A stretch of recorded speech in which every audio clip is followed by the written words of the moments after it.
to an interview with Dr. Drew here at Pasadena Recovery Center. We're so honored to have you all here with us tonight. My name is Mackenzie Phillips. I work here at Pasadena Recovery Center. I am a treatment and recovery advocate for the center, and I have the great honor of interning here and becoming a counselor. And so I'm just so excited to be here tonight to introduce my good friend Drew Pinsky. Drew and I met when we were doing Celebrity Rehab here. I was on season 3 of Celebrity Rehab, and I gotta tell you, I came into CR 9 months clean, and I was like, I just want to do it so I can meet Dr. Drew. Because we all love Dr. Drew.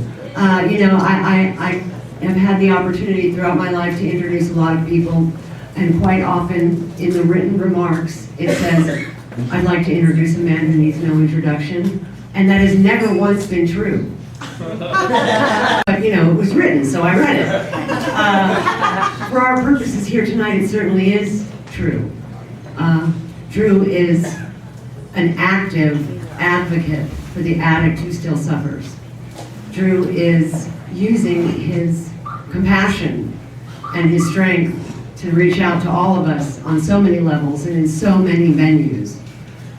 We're honored to call Drew a friend of PRC, and we're honored to have him here tonight, and I'm honored to call you my friend. A couple of things. Who listens to Loveline? Yeah? Okay. So, I don't know if you know this, but Loveline goes live and is in Culver City. So our fine man, Dr. Drew, is going to have to exit stage right after he speaks. There'll be a short presentation right after he finishes speaking. And so I know we all want to say hi and we all want to show our love, but he really has to get on the freeway because you guys saw what the traffic was like on your way over here. And he's got to go from Pasadena to Culver City. So please respect that. Another thing, since we won't really have time for a Q&A, please feel free, if you have questions while Drew is speaking, to put up your hand and speak up so that we can all hear you. And I guess those are the only things I really need to say, except for that we're all so honored that this amazing turnout tonight. We are so honored that our kitchen did such a great job. Let's have a round of applause.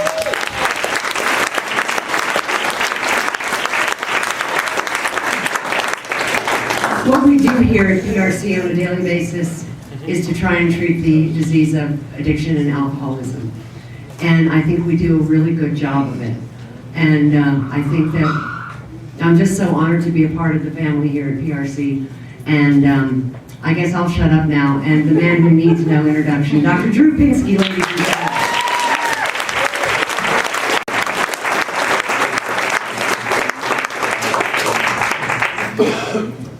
Oh, thank you, Max, so much. And it is such a privilege to be here. You have no idea. And to see a great turnout and to see how PRC has flourished. Mac, you've made a great contribution to this community and always the kindest words, so thank you. But I call BS at you doing CR just to meet me. That's BS. I'm just saying. Okay, so the way I like these kinds of meetings to go is to really, oh man, can you guys hear over here? Yeah. Okay, everybody's hearing, all right. Is to try to have this as much of a dialogue as possible, okay? So if things you would like me to talk about come up, let's guide the conversation. If you want to call me out on stuff, if you want to question things, this is the place to do it. And because there's sort of a range of sophistication about addiction and medical issues and recovery and whatnot, it's always hard to craft a presentation that meets the needs of everybody. So I'm going to count on you to keep me honest as it pertains to that. Let me just start, just by way of intro, give you a couple minutes on how I got involved in addiction treatment. It is not like I went to school and did addiction studies and studied the brain in medical school, specific as it pertained to addictive pathology, because there was no such effing thing when I was in medical school. We would piece together heroin addicts and alcoholics and pat them on the ass and go, hey, yeah. I remember at one point, at my lowest perhaps in my lack of sophistication of treating the disease of addiction, I was working in an orthopedic ward. I remember I had several heroin addicts mangled in motorcycle accidents, and literally as we discharged them, we just go, pat on the back, go, Yeah, you just stay away from those guys in that neighborhood, you'll be fine. I know you're a good guy, you don't want to use that stuff, come on. That's the depths of sophistication that medical students and residents are trained in addictive illnesses. We were treating alcoholics hand over fist. There was never any systematic training or approach to the withdrawal from alcohol, and yet alcohol withdrawal is commonly fatal, by the way. I mean, if you want to pick one drug that really has a serious potential problem, it is alcohol and its withdrawal. Also an aside, one of the few carcinogens to almost every cell in your body. Good drug. Alcohol is a good drug. It's a legal drug. It's a good one. Right. Fantastic. So I was meddling my way through, and I ended up moonlighting at the psychiatric hospital down here in Pasadena, Los Encinas Hospital, back when I was a resident. And I was sort of the new internist, so I could handle all the really sick people. And lo and behold, all the sick people were down in the drug unit, medically ill. All the medical problems were down there. And the guy that was running the unit, if any of you are old timers like myself, remember Mike Myers? He was running the unit back then. Remember Mike? And he had developed a protocol. He had developed 6 clinical disciplines around withdrawal. And I was like, what the heck is this? You can actually take somebody off a drug systematically. And there's a sort of a science to this. And I thought, I got to learn that, because I'm going back to the county hospital and I'll see hundreds of these. And I'm the only person walking in those halls that will have any idea how to do this. Got good at it. Lo and behold, as a result, people are now asking me to see lots of alcoholics and drug addicts. And I'm good at detox. I can get people off just about anything in about 5 to 7 days. No problem. No problem. Got good at that early. But the comedy is the whole time I come into the nursing station and I do my medical thing, and I'd always look in through the window. The nursing station had a window through into which the meeting room was held. And we, of course, had the 12 steps on the wall. And I'd always think to myself, what is that goofy shit going on? 12-step BS. Real medicine here. What is that nonsense? I forgot, come on now. What are they doing with these poor people? And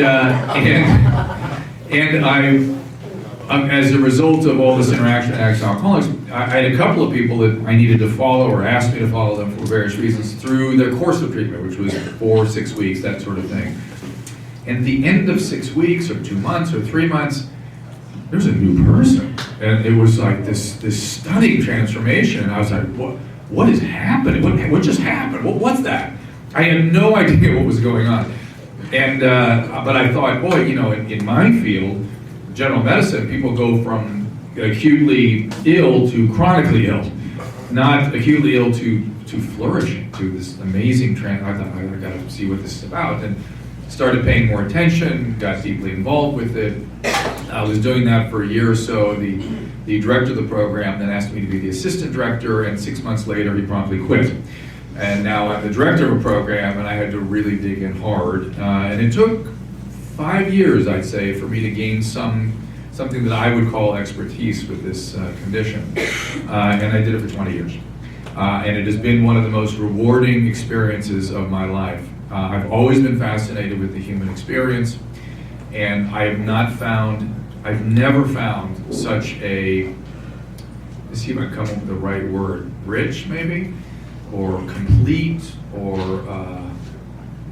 I'm thinking of words, that holistic experience of a window into how the human works spiritually, how the human works interpersonally, how the human works neurobiologically, emotionally. All of that is disrupted in the pathology associated with addiction. And the way I like to think of it is, fundamentally, it's how the human brain and how the human psyche works under a state of distorted motivation.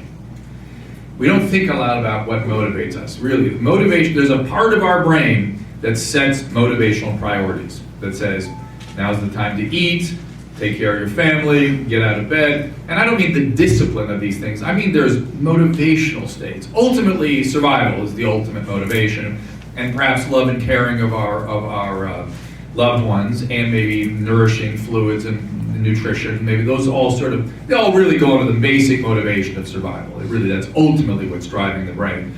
And all these other wonderful systems that sit on top here, the emotional systems, the interpersonal, the social, all the social kinds of dialogues we can have, and the way we can pick up on one another's experiences, and then communicate across rooms with both language and cues of various sorts, and also our cognition, our thinking, our ability to reason, our logic, our ability to look at circumstances, analyze them.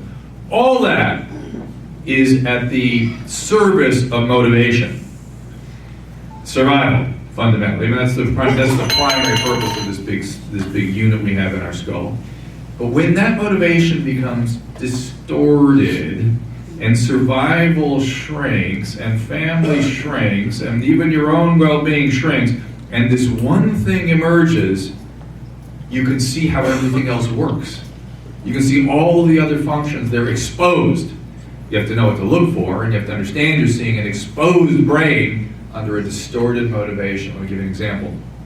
I had a young patient, 19-year-old poly pill addict, and there's 20 directions I can go with this conversation, so please, I may stop in 5 minutes and just say, give me some prompts. But he was a pill addict, he was into it, he tried some passing attempts at sobriety, and now he was getting suicidal. His life was a mess, he was destroying everything, and he got the gun in his mouth, and the thought that occurred to him, and the feeling that occurred to him, served the distorted motivation of addiction, which expressed itself to him as follows. I can't do this because how could I leave the drugs and alcohol behind? I love them too much. That's normally a conversation you have with yourself about your family and friends, right?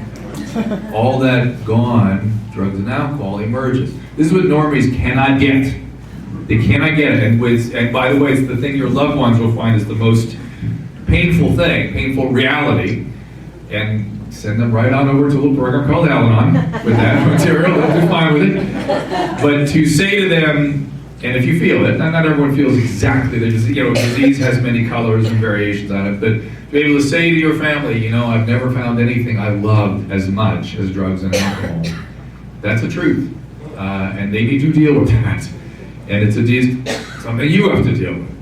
And it's something that is changing, it creates a distorted state of motivation that is permanent. Now, its intensity is down and the manifestations are different when you're not using, but it's a permanent switch that is thrown. Why do people do drugs in the first place? Why does anybody do drugs? Feels good. Feels good. Escape. Okay, so to me, the feels good and escape goes under two different headings. Feels good is, I want to feel good, and escape is, I want to feel better. Those are two different motivations to start using drugs. Most addicts that I'm going to see, that if you needed to see me, it's probably that you needed to feel better. I see people that have trauma. And trauma is a powerful motivator to need to feel better, isn't it? I know a lot of you've got to be trauma survivors if you have this disease. It's the rocket fuel that sort of activates the genetic potential we call addiction. And if you've had trauma and you need to feel better, this is the part that, again, loved ones don't understand. Why did you use it in the first place? If you knew you had dad's alcohol gene, I get that part, but why did you have to pick up the bottle? Why did you have to smoke the pot? Why it's tiring, isn't it? We're tiresome. I'm the most codependent, especially historically, extremely codependent. Yeah. Is that you? Shelley, you here to corroborate that? Shelley? Is that a yeah? Thank you. Perhaps let me again step back and let's define what addiction is. That's hard enough in our world. People debate what it is. My peers, one of the things that breaks my heart is most of my patients, if they're going to die of addiction, they die at the hands of my peers. Because when you're dying today, you're dying with a prescription, a pill bottle in your hand or at your bedside. That's how drug addicts die today. And the people that gave you that prescription often have very, I don't want to say unsophisticated, maybe too sophisticated notions about what addiction is. So let's come up with a simple definition. Well, let me even back up even further. Do anybody have any problem with the notion of addiction as a disease? And please have at it if you do. We could not possibly have a room full of people where everyone believes strongly this is a disease. Okay, then I'm gonna have at you. If it is a disease, please somebody for me tell me what a disease is. Because certainly, if you're going to be able to say whether something is or is not a disease, you certainly must be able to define what a disease is. Then you could say, well, addiction does or does not fit into that category. So, disease, what's a disease? Dis-ease. I need a definition that encompasses an umbrella that all diseases will go into. And I will caution you, this gets a little confusing. Disease is something specifically different from a syndrome, right? A syndrome is like hypertension. Well, lots of different diseases can cause hypertension, or fever, or fever's all right, more like hypertension, because it's a syndrome associated with progressive vascular change, but the underlying mechanism, there can be a lot of different underlying mechanisms. With addiction, I suggest that ain't the case. There's one uniform process in addiction, and I call it a disease. So what is a disease? I think it has to do with being a defect of an organ that produces symptoms. Okay, yep, okay, so there we go. So it's a defect in an organ, and I would call that pathophysiology, some abnormal biological state, pathophysiology, and that pathophysiology would manifest in signs and symptoms, right? And then somebody like me would study those signs and symptoms and go, oh, I know how that's going to go. We call that a natural history. And then I say, well, because I know how that's going to go, a lot of other people have studied how it's going to go and it's not so good. So we've done these things called treatment to try to change the natural history, change how it's going to go. So it's abnormal physiology, signs and symptoms, natural history, and treatment. Where did that pathophysiology come from? Inherited. One piece is the genetics. That's an important piece to any disease. I mean, people can argue that, certain things are primarily environmental, but still there's a genetic, you have to survive, that has a genetic component to it. So yes, genetic, as many diseases, some diseases are purely genetic. Tay-Sachs disease, it's a gene that turns on when you're 14, and that's it. No matter what, you have to survive until you're 14 though, so there's another piece that even a purely genetic disease is playing a role here. The environment. There's always environment-gene interaction, right? So it's gene-environment interaction resulting in an abnormal biology reflected in signs and symptoms that follows a predictable pattern and has a predictable response to treatment. That is disease. And don't feel bad. I've looked in textbooks. I've spoken in front of faculty in medical schools, and nobody really thinks about that, strangely enough, though they spend all day treating diseases. It's really weird. But that is disease. That is a comprehensive definition of disease. Does addiction fit into that? Yes. Pretty darn well, doesn't it? Yeah. There's a genetic issue, yes.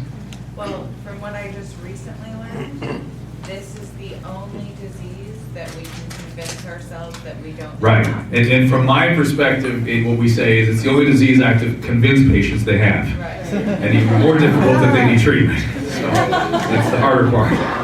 Or that they're not doing treatment properly. It's even harder. Okay, so let's talk a little bit about that genetic, what the genetics are. There's various ways to think about it. One of the ways we say it is that the disease of addiction is accounted for, 60% of the disease is accounted for on the basis of genetics alone. That's one way of thinking about it. The other way of thinking about it is I think of it as a necessary but not sufficient cause of the disease. In other words, you can have the gene and not get the disease. That happens. There are probably differing groupings of genes, and there's probably varying genetic burdens. Some people, the disease is going to come on no matter what. Some people, they need some sort of inciting influence. Again, that gene-environment interaction. There are many candidate genes out there, many, and some look like really good explanations. One of the simplest and favorite models I like is one discovered by a guy named Mark Schuckett. He was down at UC San Diego, and he had a cohort of sons of alcoholic fathers. And by the way, I've treated 10,000 addicts in my career. When I sat down one day, I could only think of 5 where I didn't see a clear link with their genetic, with their family history. And I'm sure if I looked hard enough, I would have found it. But Schuckett had this cohort of sons of alcoholic fathers, and he asked the question, is there some characteristic that these young men have that is predictive of developing the disease of alcoholism? And by the way, I'm using alcoholism and addiction interchangeably. They're not different diseases to me. It's the same disease, just different natural history based on what you're ingesting. So what about what do you think those qualities might be that predict development of alcoholism in those young men? What kind of characteristics? Defiance. Sexual trauma. Well, no, but that, sexual trauma is the flame, but what uniform feature, characteristic? I thought that too, sensitivity, and by sensitive, it's an interesting word. Most alcoholic addicts describe themselves as sensitive, and I almost feel that it's a sensitivity to like the environment, like things come in very intensely. Yeah. Needing the feeling to fit in, where you don't feel. Again, that's one that comes up very commonly when I ask this question, and it's a common one, but it was not defined, it was not predictive. Low self-esteem. You know, that was not predictive, it turned out. It is in there, and if you have trauma, it's always in there. Low self-esteem is part of trauma. Being raised in an alcoholic family creates low self-esteem. High intelligence is always there, but it's not predictive of developing a disease. Temper, no. Impulsivity, again, there, but not predictive. No. Okay, you're not going to get it because it's an interesting one, yeah. Feeling of being overwhelmed. I think that's that sensitivity thing again that people talk about. Last one. Not fit in. Again, that's that feeling different, special, not fitting in. That's so common. These are all things, hands up in the back. Controlling.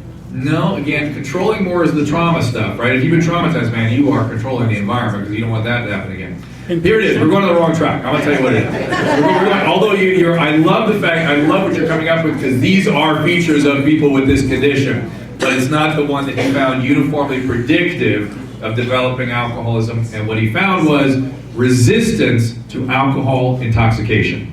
Resistance to alcohol intoxication was highly predictive that you were going to develop alcoholism. So if you have a first-degree relative with alcoholism and you can drink your friends under the table, you got it. That's you. Okay, so he asked a very smart question. He went, well, are there other models in other mammalian systems of resistance to alcohol intoxication? So he looked at cows and monkeys and all kinds of things, and in virtually every mammal he looked at, there was a population that was resistant to alcohol. And he took it all the way down to the fruit fly. Turns out they're Drosophila. The fruit fly, the common fruit fly, has a pattern of a subpopulation within it of resistance to alcohol intoxication. So he started studying it. It's a perfect genetic, system to study something. So he felt very fortunate. He developed an instrument he called the inebriometer. It was a chamber filled with alcohol vapors that the flies flew around in. And he pumped the vapors in. Immediately a group of flies fell out. He looked at the genetics of that particular group and found some unique genes, which he named cheap date. Not making this up. Not that funny.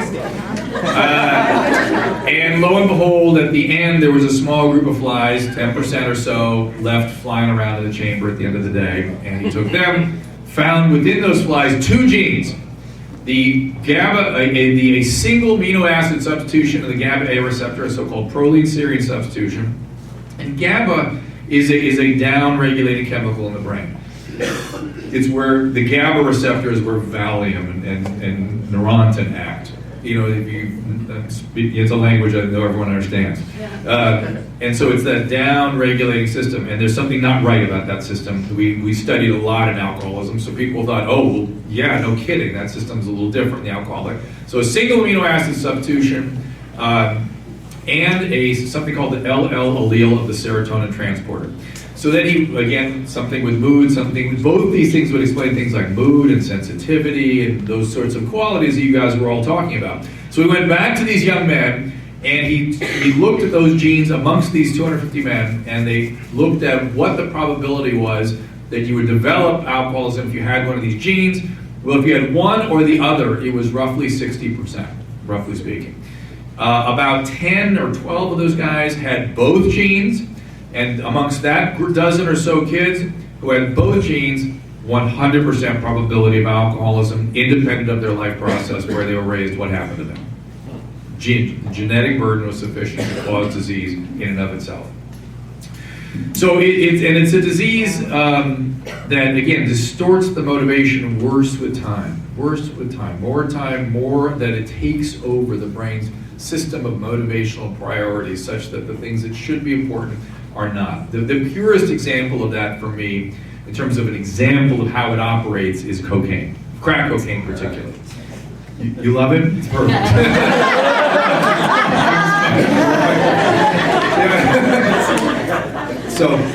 So crack or regular cooking? Just cooking. Anybody go on crack benches? Crack bench jelly and there's a crack bench here, crack bench there. Okay, so what I want to do, I want to take you through a crack bench because they're characteristic. They never are different from person to person. And they're a great example of how distorted motivation takes over your head. So, you, sir, the correct, yes, I guess. When you would start on a bench, would you be with other people? Never. So you bogarted yourself. I can't hear you. Maybe you guys. So early on, it had some social component to it. Yeah. So typically, there's some people around. You'll get it together. For those people that would have people around, how long before you jettisoned them? 24 hours for you. You're very social. Yes. Very giving. Or had lots of money. What is it? Okay. I know where it goes. So 24. So somewhere between either 0 to 24 hours is really where it goes. Usually it's around 6 hours or so. They're like, what's that? Paranoia. Oh, I'm taking you there. So what do you know about the first hit? It releases all, like, not all maybe, but dopamine. So it's good. It's good. First hit pretty good? Oh, well, hold on. Wait a minute. Okay. He said something that you'll relate to. He said it's the first hit's amazing, and it's never the same. Right? Okay. So you know with each subsequent hit, you're not going to feel as good. In fact, you're going to Paranoidville, right? Quickly, for your case, I guess. It sounds like that, right? So you know that with each subsequent hit, it's going to not feel better. It's going to feel worse. So knowing that, intellectually, knowing that in your being, knowing for sure that it's not going to get better, you naturally take about 30 hits and then stop. No. Okay, it's a little hard to stop, so 50 hits. Okay, so now you're feeling, now it's the 24 hours in, and how you feeling? Quiet. No, Wyatt. Oh, wired. You're buzzing. How you feeling 24 hours in? Horrible. So you stop. Oh, well, whoa. Don't stop. Shocking. So you knew you'd feel horrible. You knew after the first hit, you tried it 600 times. So you knew you were going there.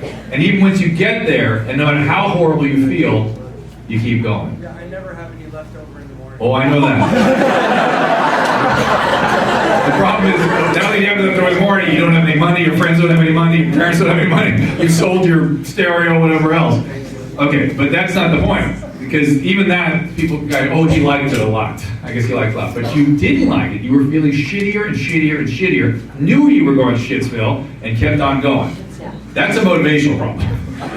And not only do you go to a horrible place, how long were your binges last? 3 days? 3 days.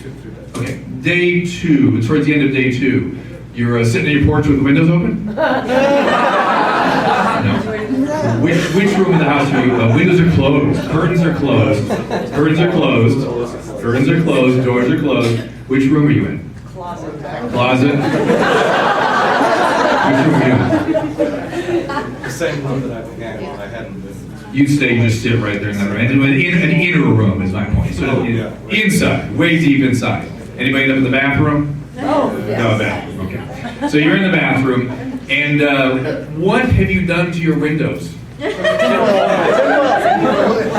What? Aluminum foil on your window. So whenever you see aluminum foils on someone's window, you know what the hell is going on in that window. As the aluminum foil goes up, I don't know what you guys think you're doing, but it always goes up. Aluminum foil goes up. Who said aluminum foil? Raise your hand. Okay, aluminum foil. And when you peek out the window, what are you seeing? Police.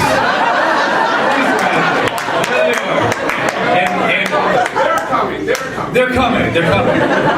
But you did something very interesting. You went, they're coming. Where are they? In the sky. The trees. In which trees? I mean, you're in Southern California. I think I see them. Yeah, I think I see them. Palm trees. There are palm trees in Southern California. I've never seen a policeman in a palm tree. Crack addicts always see a policeman in a palm tree. And I think it's obviously a function over there, but there's something about it up. It's up. It's up high somewhere. And it's always looking up and seeing the cops. It's even more than the cops. It's uniformed officers. It's SWAT. It's, you know, the FBI. It's all kinds of I was once on the 45th floor in a hotel room, and I'm peeking through the window, and I'm thinking they're coming. Oh. Yeah, on the 45th floor. They're up there somewhere. Yeah. Yeah, it's a brain mechanism. It's a brain thing. We actually don't know what it is. There's some theory that the pendulum pathway, you know, all kinds of crazy theories about it. But we don't know what it is. We really don't know, but it's characteristic, it's uniform. I bring it up to try to let's look light at these things, and we are funny humans. We are funny. But to point out that you knew you were going to the foil and the alone and the paranoia and the cops. You knew you were going there when you bought the crack. You knew after the first good hit you were going to crack to Policeville. You can't stop. You can't stop till you're out. You can't stop till somebody. Tom Arnold told me that he would at one of his bottoms. He no, that was not meant to be funny. But at one of his bottoms, he was looking in the window, in the mirror, in the bathroom with his crack stuff, and talking to somebody on the other side of the mirror who was instructing him to pull the white off his eye and cut it. He lit the scissors up because they were coming, and he needed to do this to protect his family or some goofy thinking. Anyway, all that distorted thinking, all that broken thinking, all that stinking thinking. Think of the stinking thinking. Think of the justifications you go through, knowing those experiences, what it takes to convince yourself to go buy that crack. What do you have all kinds of great reasons. Opiates. Think of the reasons you went to the doctor if you're an opiate addict. Oh, I have back pain, I can't, I have benzos, alcohol, I can't sleep, I'm anxious.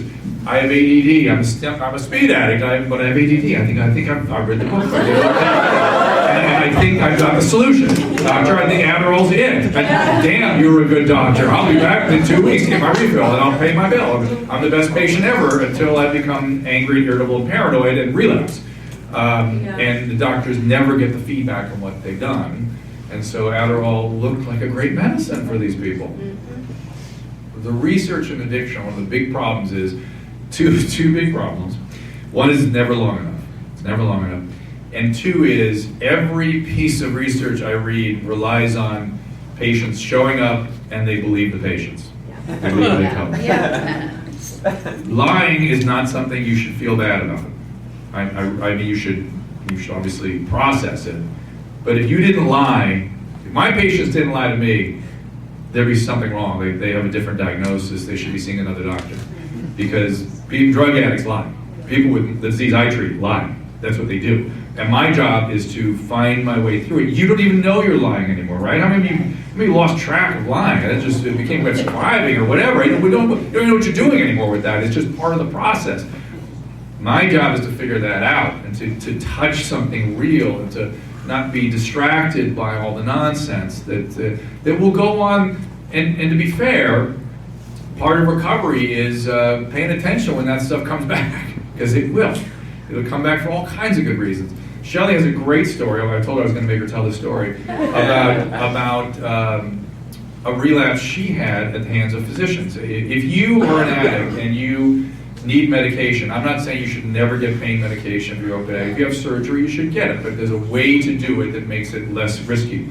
And Shelley's going to tell her story about the risks associated with this stuff. So, well, you can sit if you want, wherever you want. Okay, well, I had 4 years sober. At the time? At the time, and I had an emergency surgery, so there wasn't any prepared for it. So I went into surgery, I got out of surgery. Is that the feedback over here?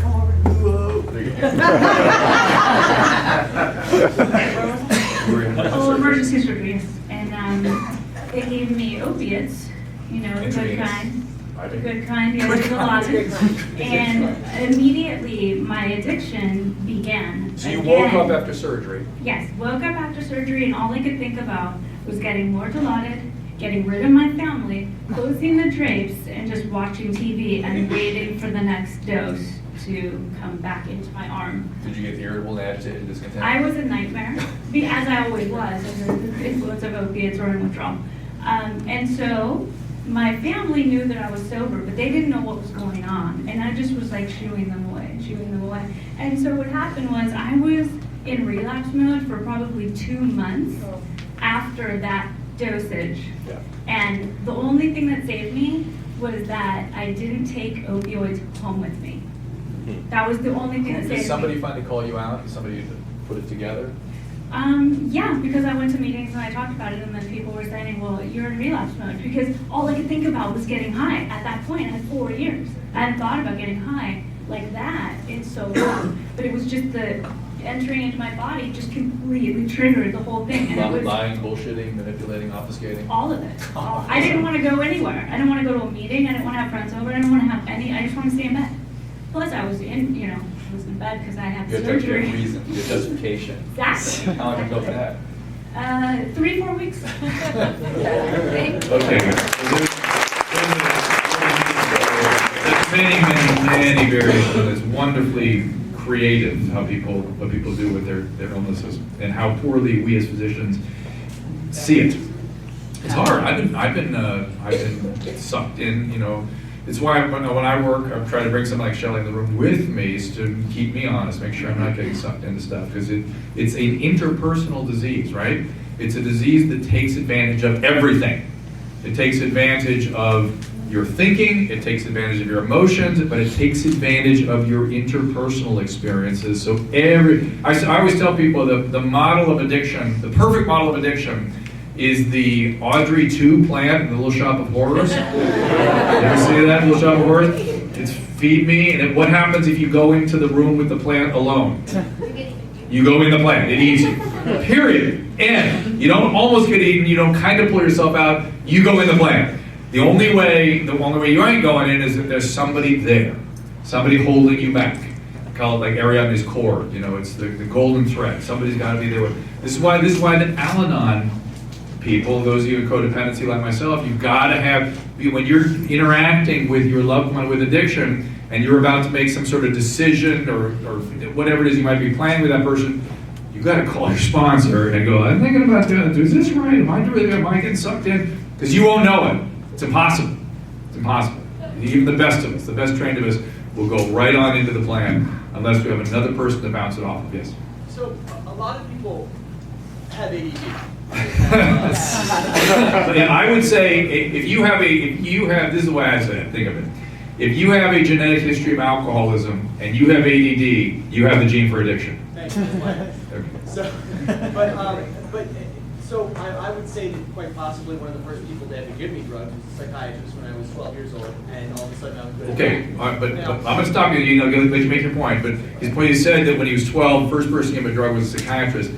When I was around when that became very much a common clinical thing. When adolescents, young adolescents, were giving psychostimulants for properly diagnosed ADD. And it was in the late 80s, early 90s, in the middle of the methamphetamine epidemic, and I thought, well, of course, we're creating all this methamphetamine addicts. So I watched that literature very carefully. And I have to tell you, it has never been different. The literature is super clear, and I have no idea why, and it's counterintuitive, and it's not at all what I expected. But if you treat somebody for ADD with a psychostimulant under the age of 18, they're less likely to get addiction, they're less likely to have personality disorder. It's just the data. Less likely to have mood disturbances. Everything is better if they're after 18 is where it becomes much dicier. So assuming you have ADD, I have tested to the gills, and when you're done, you get sober. What's the best recourse for fixing that ADD? It is. I don't think psychostimulant. I personally don't believe psychostimulant is a great.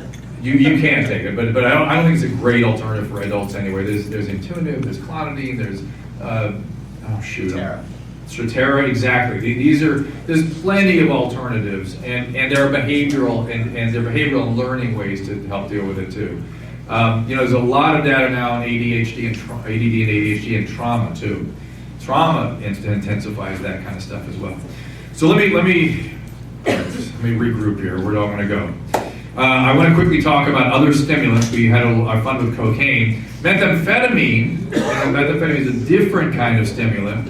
It is not the kind of thing that becomes rapidly addictive the way crack is. It's something that sort of slowly progresses. Somebody's using to drive a truck or to stay up late to do work, or and suddenly they're kind of doing it 3 days a week, and pretty soon 5 days a week, and a couple times a day. And there's a slowly progressive paranoia with methamphetamine. It's not a rapidly progressive paranoia like crack. It's something that develops over months, and it can be bizarre.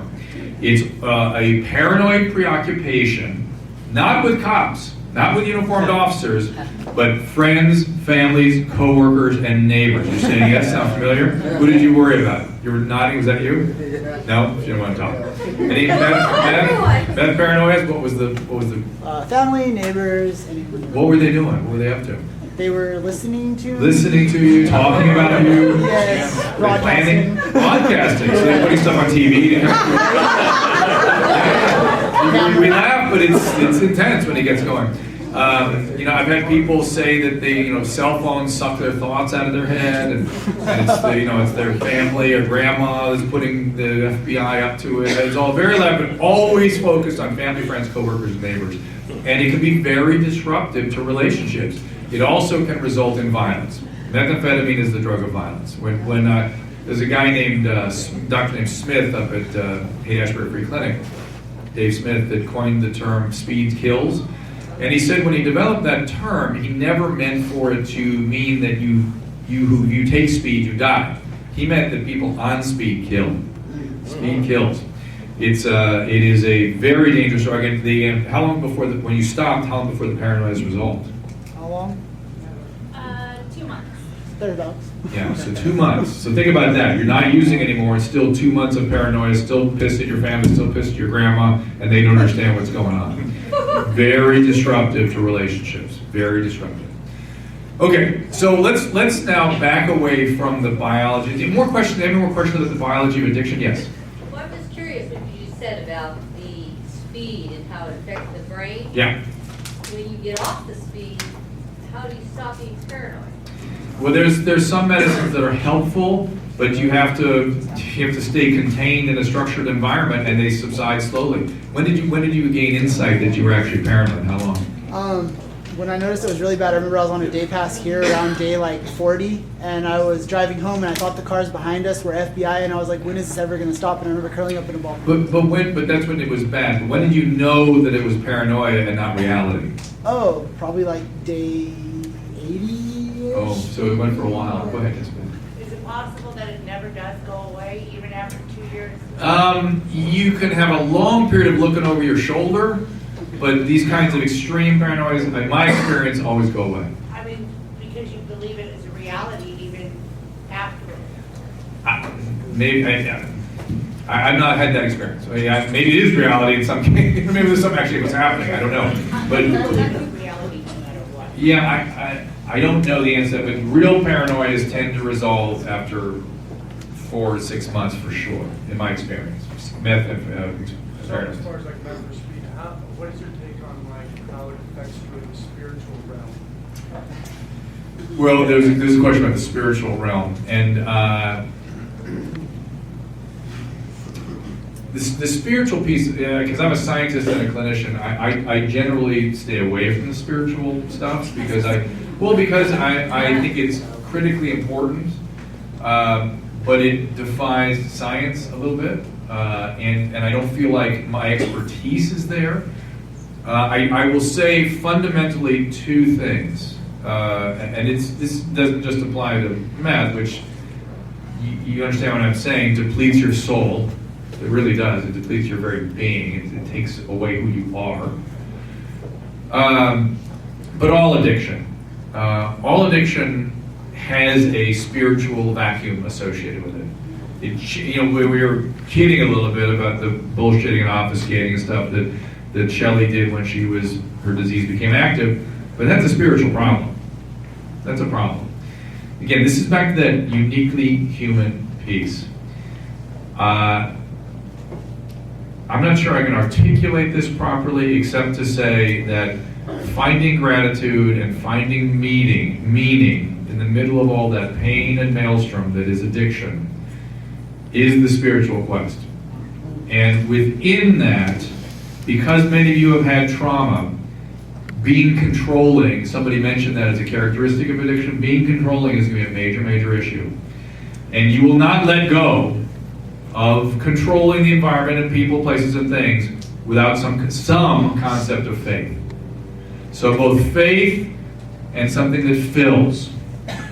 Though to me, those are sort of the big spiritual domains that are critical in addiction. And meth, the filling piece is very important because you feel empty, you feel like you don't exist when you come off that road.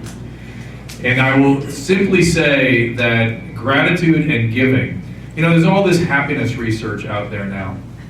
And boy, no one happier. I thought to myself, some of this happiness research is BS because nobody happier than my heroin addicts when they get their first fix. What's happy?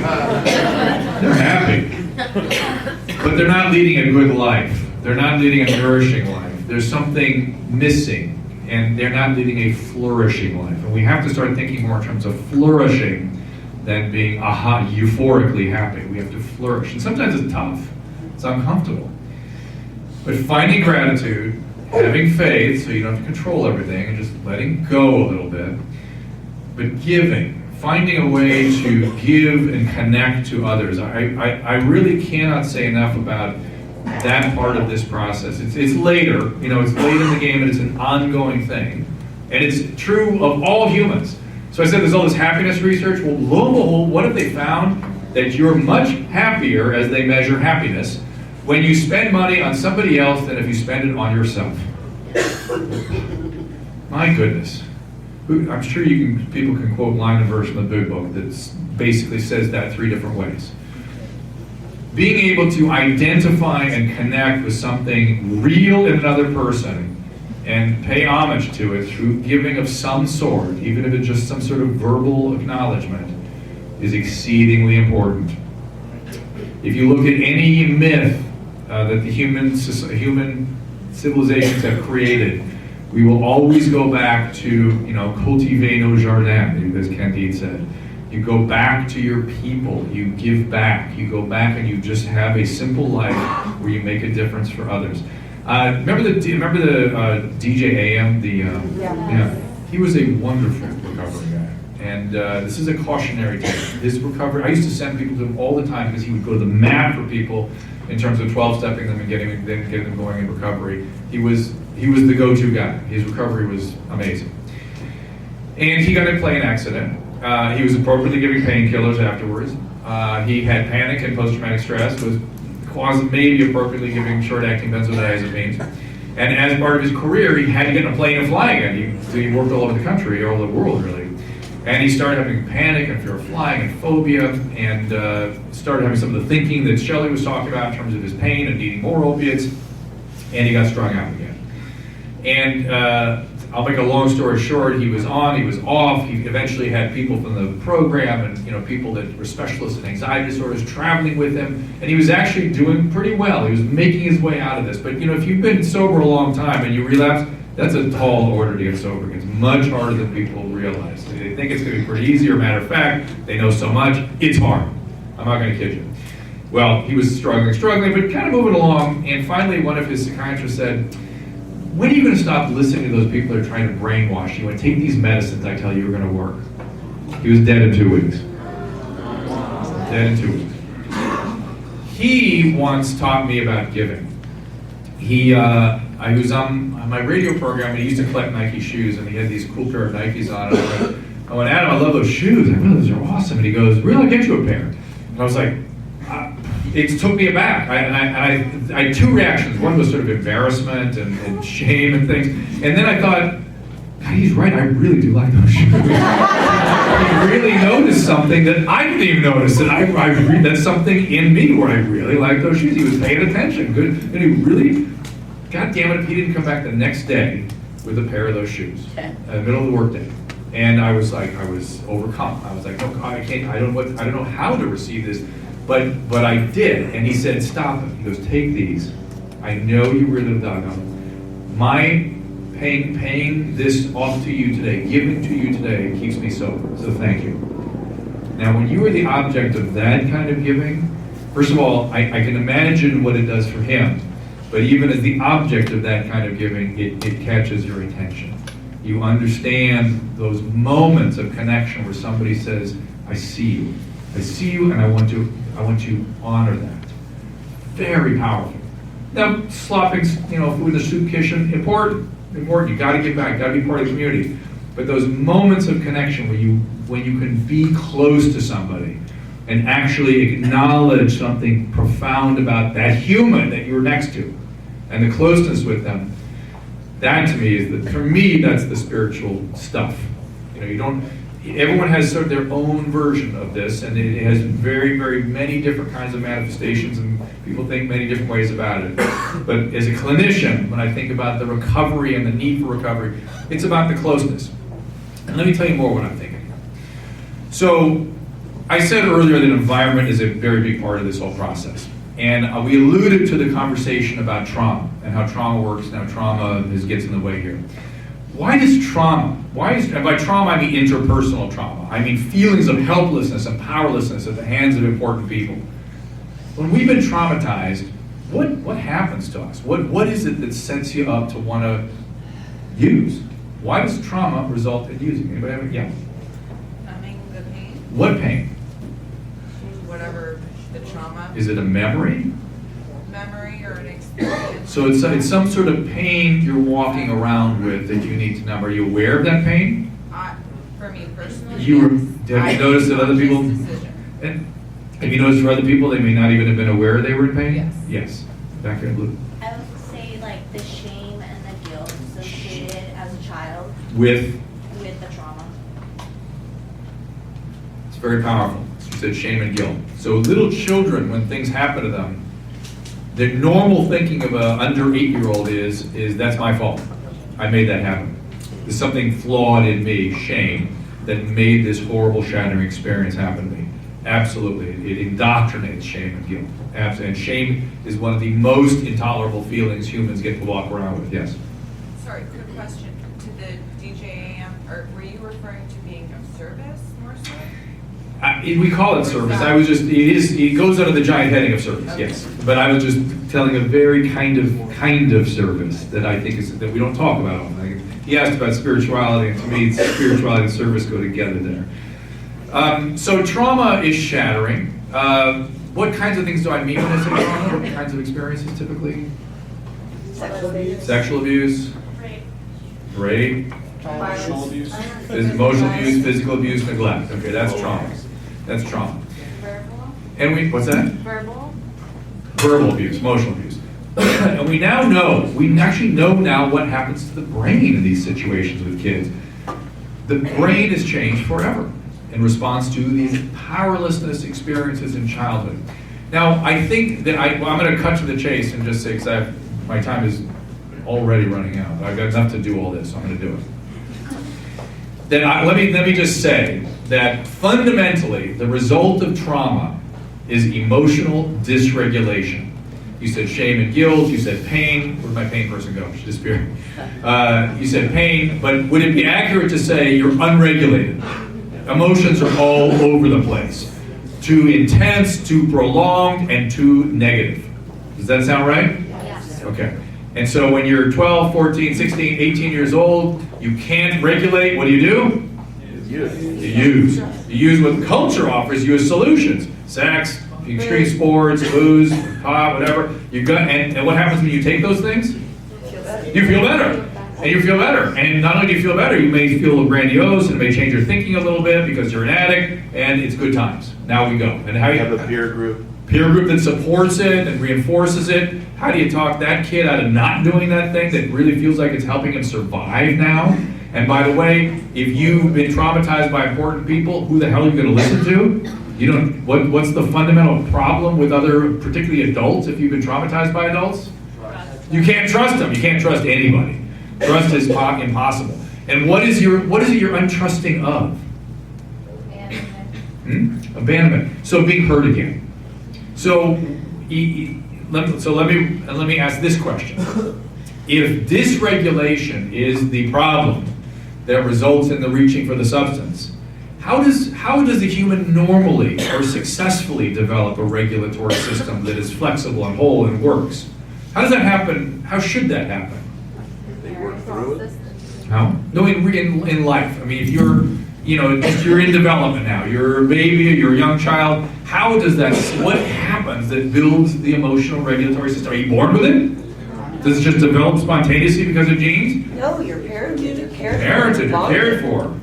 I think if you just know what's right and wrong. It's not an intellectual process, turns out. Not intellectual at all. Knowing right and wrong has a moral, developmental, intellectual sort of component to it. Let me just... Safe. You have to feel safe. Safe where? Shame, resilience. That's what builds as a result of the emotional regulation. Where do you have to feel safe? In like intimate relationships. Intimate relationships. Well, how have we gotten here? What's an intimate relationship? With your parents. Your parents. And what makes it intimate? What does intimacy look like? Trust. So you're trusting, you're safe, and you do what as a child? Cuddle. You cuddle. Closeness. Okay, closeness. Proximity. Closeness. Trust. Safe. All those things. Let me build the model for you. Again, as I said, I will cut to the chase on this one. Which is, let me first describe what happens from trauma, and let me describe what we need to do to build an emotional regulatory system in normal that will work, that works again. In trauma, we have our autonomic nervous system, which is embedded in our body and is regulated through our brain and our spinal cord. What happens when we first, encounter a threatening situation? Check out. Not yet. She said check out. Not yet. And that may happen to you now, and I'll tell you why. But what do you do first? Scared. Fight or flight. Boom. Sympathetic nervous system is turned on. Now, what happens when there is no possibility of escape? We have a second system that kicks in, it turns out. It is the parasympathetic system, the down-regulation system. You said check out, it's exactly what happens. We go from hyper-excitable to hyper-inhibition in an instant. It's literally preparing for strike. It's probably, from an evolutionary perspective, something we've developed to tolerate being eaten by animals. We literally numb out, we are out of body. Where would you go? Would you hover above or anything? Or just shut down? You'd be beside yourself, literally beside yourself in your mind. But it is called dissociation. And it is mediated through various means. Fundamentally, the parasympathetic nervous system is primarily mediated through the vagus nerve. It's the main outflow of the brain. Interestingly, a big component of it is afferent. It goes back to the brain. You know, when your heart hurts, you have a nerve that is coming from your heart to your head and informing you about what's going on in your body in a very profound way. And there's a whole theory about how it's developed is called the polyvagal theory, and how it's connected deeply in our sense of self and our emotional system. But fundamentally, what happens when that parasympathetic system is activated in an overwhelming fashion where you're having to have shutdown, it changes the developmental trajectory of the brain. You literally have diminished synaptogenesis. Dendrites pull back, they don't grow out, and regions of the brain wall off from other regions. Emotional health is about being a regulatory whole, about every part of you and your brain having access in a safe and meaningful and productive way at all times, where you can regulate it and look at it and examine it and feel it, not if parts of it are being walled off. You mentioned the pain with your trauma, with the, what's her name here? The pain with your trauma. The part of that gets pushed away, doesn't it? You at some point you probably said, I've dealt with that, I'm fine, I don't think about that anymore. Right, that's not nothing about it. It's there. It's there and it's gnawing away, but it's not connected to your conscious mind anymore. It's connected to your body. And there's even something called somatoform dissociation. So not only do you have an emotional dissociation or a psychological dissociation where you check out and you're out of body and you're hovering over. And by the way, when you have those experiences repeatedly, that becomes the main means you deal with all intense emotions. I asked you how you deal with something threatening coming your way, and you said? Check out, shut down. That becomes the predominant strategy for regulating, but it's really not a regulation at all. It's a checkout, it's a shutdown. It's dissociation. It's removing yourself and yourself from the environment. You're disconnecting from everything, which is anathema to regulation, anathema to spirituality, anathema to social engagement, anathema to happiness. Somatoform dissociation. You can even disconnect from your body. Part of this, in some individuals, if the body is a source of pain during the trauma, there's some degree of somatoform dissociation in some people, such that because the disconnect between the brain and the body is so profound, the body can no longer tell you its tale through traditional means, it can only tell it through pain. So the body now is not connected, not regulated, but I have back pain, I have knee pain, I have scary abdominal pain. And each one of these bodily-based experiences will trigger alarm. There's a part of your brain called the insular cortex. It's a part of your brain that registers the emotional component of pain. So pain has a somatic component, wow, that really hurts, and a misery component or an alarm component. That's the insular cortex. And that's what's firing out of control when your body is telling you a tale of depression or misery or discomfort or unhappiness, because it's not connected with the usual systems that would have that occur as a thought or a feeling. Does this make sense? Yeah. It's why when you have, pain syndromes are so common in trauma survivors and alcoholics. And boy, when you're an opiate addict and you have a pain syndrome, now your disease and your trauma are working together, it's game on. It's game on.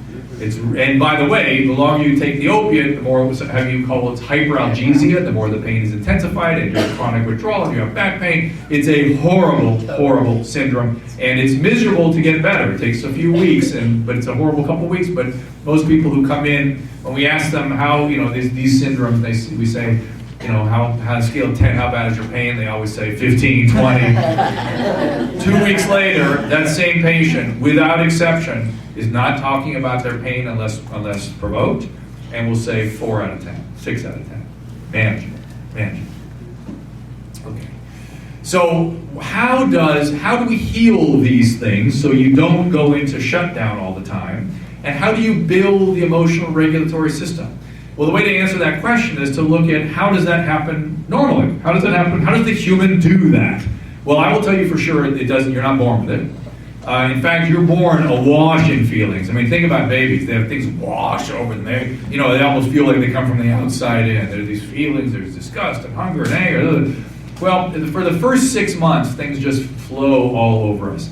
And we are preoccupied. Our focus are on phenomena that are strictly contingent upon us. So we like to pee and poo and put things in our mouth and stuff. At about 6 months of age, we shift to partial contingencies. Our focus goes to phenomena that respond to us. So hitting mobiles, pulling the cat's tail, rolling the ball, having emotions. And we have emotions. What happens around us? We're a baby, we're having emotions. What goes on? People come They running. come running out. They come paying attention. And what's the first thing someone does when they come up with, and they're trying to make that closeness with the baby? What's the first? Okay, they come down to the baby, and what's she doing? We're going to stay with moms because all the research is done on mom. What does mom do? Smile. What is she doing though? What is she doing? She may not smile. Eye contact. Okay, maybe. What are you looking for? Is everything okay? I think that's right. You're looking for what is the content of that child's mind. So the first thing that child learns is minds have content, right? My mind has content, my mom's looking for it. Looking to understand what I've experienced separate from her. Okay? You said eye contact. Well, it turns out at that moment of eye contact, literally the pupillary hippus starts timing together with the child. So along with that closeness comes biological attunement. Bodies attune to each other. There's attunement. So that's part of that close process. Heart rates tend to go together, right? There's all this rich literature on babies and moms just biologically going into the same space. That's the autonomic nervous system again. That's that part that's not working when you've been traumatized. Okay, and then what happens? Somebody said smile, okay? You smiled? Who said you smiled? Well, what if the baby's like, just hurt herself and miserable and hungry and having a lot of negative emotions? What does the mommy do? Oh, did you hear that? Well, what would that look like? I'm on one. Okay, that's it. There it is. Decide. And men, most men have no idea what you did, because I barely can see it. But what happens is that there is a signal that develops, an actual biological signal, something primates do. Is mom goes up and she signals with her face a pretend, she's not signaling her constitutional state, she's signaling without language, because this baby may not have language, signaling with her face an appreciation of the child's primary emotional state. You're sad. Or your joy. Joy is the way somebody said smile. Well, yeah, you might. A baby boy, if you're not a smiling baby, you get joy too. It amplifies. So you can amplify joy, you can amplify positive emotions, and you can regulate painful emotions. You can offer soothing affects and alternatives alongside of, which are your primary emotions, alongside of the child's emotions, but you're signaling all the while, a boundary between you and the baby. I understand it, I'm not catching it, but I understand it. And soothing, attunement, biorhythmic attunement, and alternative emotional states. That's it. That's the basic unit. And it turns out we can use those units throughout our lifespan. Where does that go wrong? What might mom have incorrectly done? What are moms, and by the way, we all do this, where nobody's perfect. What do you do sometimes? I hurt my finger, mommy. I'm sorry, what was I hurt my finger. You hurt your finger. Oh, poor baby. No, I'm wrong. When you're doing something wrong. You're not hurt, you're fine. You're fine, you're fine. You're fine, okay, you're fine. So dismissive, being dismissive, that's what, you're fine, you're always falling, you're a bad kid, you always fall. So give us some signals about the child. What else might you do? Panic. You might, who said that? You might panic. So the mom might panic. And so what does that child learn? When mom panics, when I come up, I need your help, mom. Now that, there's a second component to that too. Oh my God, I need a drink. I gotta pop a Xanax. Where's my Vicodin? What does that child learn? That child learns that every time I have an emotion, it's caught by other people and it triggers dangerous reactions. So I need to make sure I do not have any primary emotions. And I certainly don't develop the connection between my primary emotion and the second order representation that mom is offering me. Those second order representations never get made. I never learn about my emotions as something that I can understand, I can name, and I can regulate. I think of emotions as something that triggers horrible things in other people. It makes my mom drink. We call that codependency. It's one version of that. So there's many ways that mom abandons, or mom freaks out, or mom becomes depressed, or mom becomes overly indulgent or overly intrusive. I mean, there's so many ways we can screw this up. But the way we freaking dynamite it is by abusing the child in the context of closeness. What does that child do? What does that child want to do with closeness next time he or she needs it? Forget it. Forget it. That is too dangerous. That is too painful. I will just deal with it myself. But a primitive child brain cannot satisfactorily do that. Not only can it not build the mechanism necessary for holistic regulation, it's had trauma also, so it's shutting down all the time. And so you're walled off, you're shut down, you're dysregulated. Here's some pot. Enjoy. Sounds good. Sounds like, and for some, I've had patients say, if I hadn't found that way, I don't think I would have survived. So there's a life course to this whole thing too, right? Isn't there? I mean, do not pass judgment on your disease. Sometimes it's what gets you here and allows you to survive. It's neither good nor bad. It is your life process. It is your life experience. And I will tell you what, it's an opportunity for wonderful things. I mean, I'm sure you've all seen it. What happens, the miracle of recovery. Now, just a couple of cautionary notes. This system of re-regulation and stuff doesn't really happen when you're on drugs. It just doesn't happen. For whatever reason, it seems to block that process. And I don't know if it's because you've activated the motivational system or you've blocked the potential of the autonomic system and the feeling system connecting with the brain. I don't know what it is. It does not work. Which is why I'm not a fan of replacement therapies. Suboxone, Klonopin, methadone. I'm not taking aim at them. Sometimes your disease is bad enough that it's threatening your life so severely that you've got to take some measure to do this, or maybe you plan to get off labor, it's a timing issue.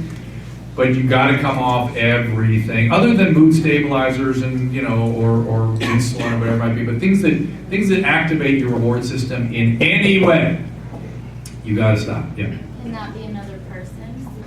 Ooh, that's an interesting question. She asked, could that be another person? That is a separate lecture. but the issue of love and sex addiction is alive and well. And let me just say that in addicts, you can get full-on love addiction, but usually that is a severe codependency. Addicts get codependency just like the rest of us. And your disease, like it uses everything, will use the codependency to avoid treatment, to stay high, to do what it needs to do to keep going. Make sense? But love and sex addiction is a fascinating topic. Yes. I think love addiction is a great place to put your focus if you're interested in that kind of thing. Most of the sex addiction component of, if you have that, and it's very common amongst addict populations, will settle down just with your 12-step work. But the love addiction sometimes needs some special work. I would recommend books by a woman named Pia Melody. Do you have Pia stuff here? Yeah, Facing Love Addiction, Overcoming Love Addiction. Do you have hands up? Yeah. I know you're running out of time, but what if you've developed the eating disorder? Well, we have trifectas in addiction. Yeah. Cutting, eating, using, they all got to go together. And the way we used to manage it, do you have specialized tracks for eating? We do address the Yeah. eating, and we do talk about that. In the context of recovery, yeah. So I'm a big fan of doing in the context of your recovery. If it needs specialized treatment, I don't like making big treatment decisions until you've been sober for 3 to 6 months. And then if you need some specialized treatment, that's the time. It's very challenging to know there's not a lot of good scientific literature on what to put in when. Some stuff we put in too early, we are not doing you a service. It's too evocative, it's too destabilizing, you need to stay focused into recovery, that's enough. That's a big enough task, thank you. And to do that well and thoroughly and to deeply engage in this process is a tall order. I'm not, when your brain is saying do drugs or die, and you've been traumatized and can't trust anybody, and just come trust us. We'll show you. We'll take you through some intense experiences while we're at it. Enjoy. So, what's your advice on opiate withdrawal for someone with very limited or no medical insurance? Like with the Medi-Cal, which has basically very limited. Yeah. Again, Suboxone is a withdrawal medication. You can do it as an outpatient. The problem is nobody ever gets off the damn drug. So if you really have somebody who's willing to take you off it, sure, that's fine. I didn't do outpatient withdrawals. There were two sort of caveats I found. Whenever I tried to do outpatient opiate withdrawals, it didn't work because you have to be in a structured environment because you will find those drugs again. You've got to be someplace where there's something around you that prevents you from doing that, number one. Number two, I also found that I couldn't use any of that stuff. Like I couldn't use Suboxone as a withdrawal medication on my unit. Do you know why? Anybody know why? I did not use it as a replacement drug because I'm the guy that my job is to bring back a flourishing existence. That's what I like doing. If you want replacement, there are options. I can get you to that. But in terms of restoring a flourishing life, that's the one I want to be participating in. And when I'm focusing on that kind of treatment, I'm not using any kind of replacement. I can't have it on my unit. And if I have it on my unit, the whole freaking unit unravels. Just having it sitting on the shelf. Do you know why? Hell yeah, you want it. And if I give it to you, what's going to happen to her? He's got it. I'm not going to. I can't work. I can't do anything. The whole unit just unravels. So you got to have kind of a consistent philosophy depending on what you're treating, where you're treating it. So I personally did not do outpatient because it never worked. And I did not use any replacements because that wasn't the kind of treatment I was focused on. Not saying if you want that, you shouldn't go get it. I just think if my son got this or my wife got it or I would want them to give it a real good shot at a flourishing work. I want them to be shelling when they're done. Can you recommend a good book that explains all of this? Yeah. For laymen? You have one? Well, there's a really good video by Kevin McCauley called Pleasure and Woman. All right. There's a lot of stuff out there. It's funny. I used to give these lectures 10 years ago, and there was nothing. It was like, what are you talking about? It's sort of what I would get from my peers. And now there's a lot of good stuff. I think National Institute on Drug Abuse, NIDA, has a lot of good stuff on their website. And they have books and things like this. Thanks for your talk tonight. This has been real informative. And I had a question. You can address it later if you want, but your view on how the legalization of marijuana is going to play out. Oh, you know, it's funny. People want me to be the don't do drugs guy. That's not my thing. I'm interested in helping people stop drugs who can't. And now it makes it easier. It helps me if there are legal structures and things I can, limits I can put to help people not go get those things. But whether something is legal or illegal is up to the people, not up to me. Having certain things legal and illegal creates risks and benefits both ways for me. Our drug laws are bizarre. Like I opened with saying alcohol is a good drug, tobacco is a good drug, and how bizarre is that? And cannabis is a bad drug. Well, cannabis has got lots of problems, but I don't know, people. I can tell you that in Colorado I do a lot of charity work for a fine program called the Arapahoe House, and they have seen a marked increase in admissions for cannabis as a primary and secondary drug, which is good news. Maybe they're torching out quicker because it's more accessible, and now they realize that problem. They're willing to do it. I don't know. So I sort of stay out. I stay out. I just, what I don't like is not being able to have rational conversations about any of these substances. They're not good nor bad. They're just these chemicals that humans have these complex relationships with. That's it. Stop at the good and the bad already. Stop at that. OxyContin, not bad. That's an alarm I set for myself to tell me to stop. Neither good nor bad, because if you have cancer pain, it's good. If you have heroin addiction, it's bad. So, which is it, a good drug or bad? So the whole idea of thinking about things that way is mistaken, I think. So lawmaking is something I try to stay away from. Yes. I just wanted to know if you had research on the 12-step program. And? Why does it work and how does it work? Well, if I didn't make that clear, I'm so glad you asked that. Because fundamentally, I told you two stories that I think are intense. And I told you about the giving and the service and spiritual piece, and I talked about developing closeness. Those two processes are the fundamental processes that are happening in 12-step. 12-step is a guided, intimate connection with somebody who has a deep understanding of what you're going through. You first let go of the control. You then develop some sort of faith. You deal with the biological reality. And then you sit close to another human and you put it all out there. Put everything out that's going on, the shame, the guilt, the whatever. And then, you do it many more times. And oftentimes the only thing you hear back is "me too." No, it's regrowing. It's rebuilding the capacity for emotional regulation. Remember, I built this whole case for you about how the intimacy builds emotional regulation.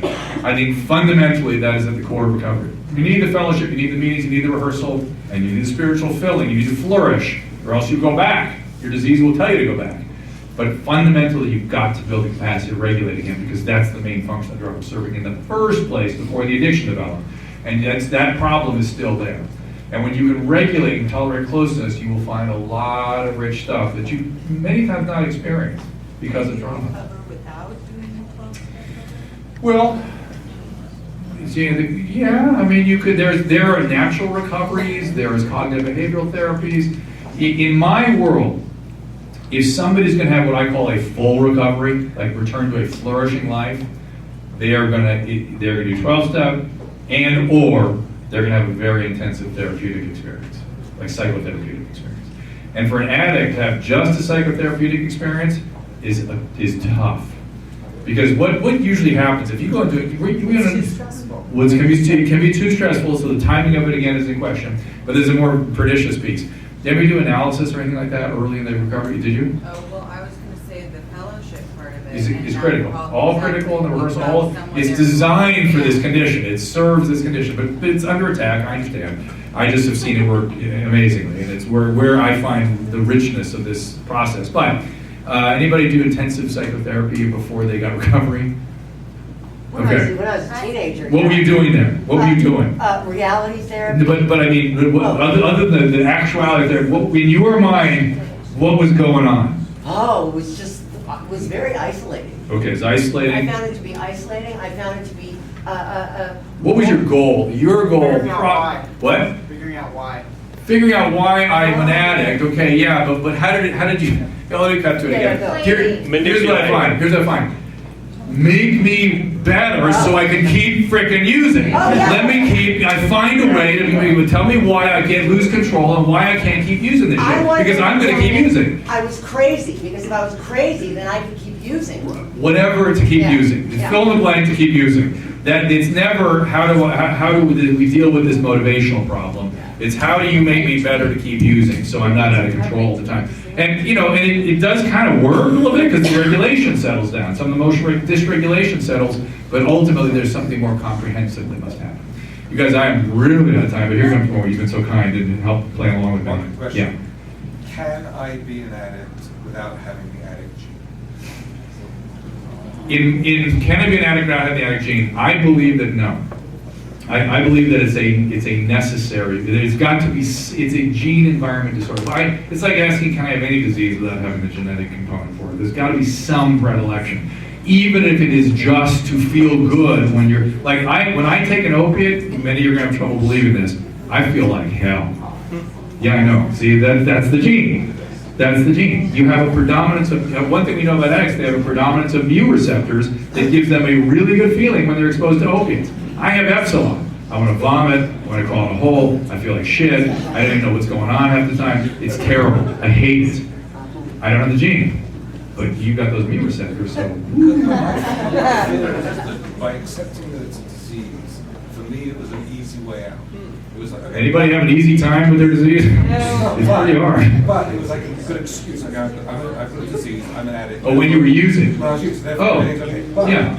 My fear is that if I was tested to see I had the gene and I didn't have the gene, your disease would kick in again. Your disease will use any excuse to keep going. Trust me, any excuse. I'm cured. Yeah. We have one cure. Let's find out how you did it. Right. Finally, a cure. All right, listen, I'm way over for my time. Mike, you had something you wanted to do here before I run out. So. So my dad. Oh, stop. Okay. His dad is the reason I'm here. David, you know his dad? His dad was one of the most, I'm sort of preoccupied with humans and their experience. This man was a human being. He was a pediatrician that became a psychiatrist. He was filled with joy and a rich understanding of the human experience, more than almost anybody I've come across. And I came up here years ago, people were pounding on me. Bob Forrest decided it'd be a good idea to do this TV show where we showed how hard our work is. And I couldn't figure out how anybody would ever do that, but I came up here and talked to your dad, and he was like, let's do it, it sounds fun. And that was the attitude he had about just about everything, so. Yeah, and then here's the story. So my dad got out, he said, I got out of doing psychoanalysis on patients because a patient said, Doc, you worked me so hard I needed a drink. I love addicts. I love them. So this is symbolically a key to our kingdom. And